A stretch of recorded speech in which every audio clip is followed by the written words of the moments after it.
વર્ષ વિકાસ વિશ્વાસ અને જનકલ્યાણના અને એવી જ રીતના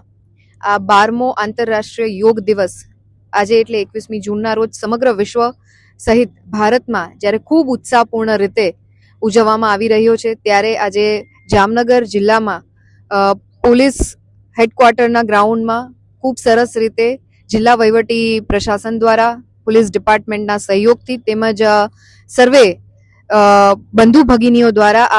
આજના આ દિવસે યોગ દિવસે જ્યારે પાર્ટિસિપેટ કર્યું ત્યારે મને એમાં ઉપસ્થિત રહેવાની તક મળી. આજના આ યોગ દિવસની થીમ પણ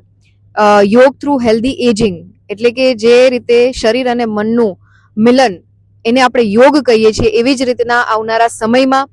સ્વાસ્થ્ય, તંદુરસ્તી અને આરોગ્ય માટે પણ સમગ્ર વિશ્વએ જ્યારે ભારતની આ પ્રણાલીને સ્વીકારી છે અને આદરણીય પ્રધાનમંત્રી શ્રી નરેન્દ્રભાઈ મોદી સાહેબના નેતૃત્વમાં સમગ્ર વિશ્વ જ્યારે યોગ તરફ પાછું વળ્યું હોય ત્યારે આજના દિવસે યોગ દિવસની ખૂબ સરસ ઉજવણી જામનગર જિલ્લા અને મહાનગરમાં કરવામાં આવી અને જેમાં ખૂબ સરસ બધા લોકોએ પાર્ટિસિપેશન કર્યું અને હું પુનઃ જિલ્લા વહીવટી પ્રશાસનનો તેમજ પોલીસ ડિપાર્ટમેન્ટનો હૃદયપૂર્વકનો આભાર માનું છું. ખૂબ સુંદર વાતાવરણમાં આજનો આ દિવસનું ઉજવણી સંપન્ન થઈ અને સાથે સાથે સમગ્ર જનતા જનાર્દનને પણ આજના દિવસની ખૂબ હૃદયપૂર્વકની શુભકામનાઓ પાઠવું છું. આદરણીય પ્રધાનમંત્રીશ્રીએ જેવી રીતના વાત કરી તેમ કે યોગ દિવસ એક દિવસ પૂરતો સીમિત ના રહેતા એક જીવન પ્રણાલી બને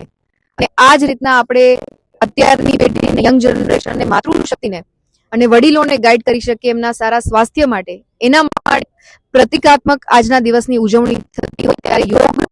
આપણી લાઈફમાં પણ અપનાવીએ એવી આપ સૌને હું અભ્યર્થના કરું છું.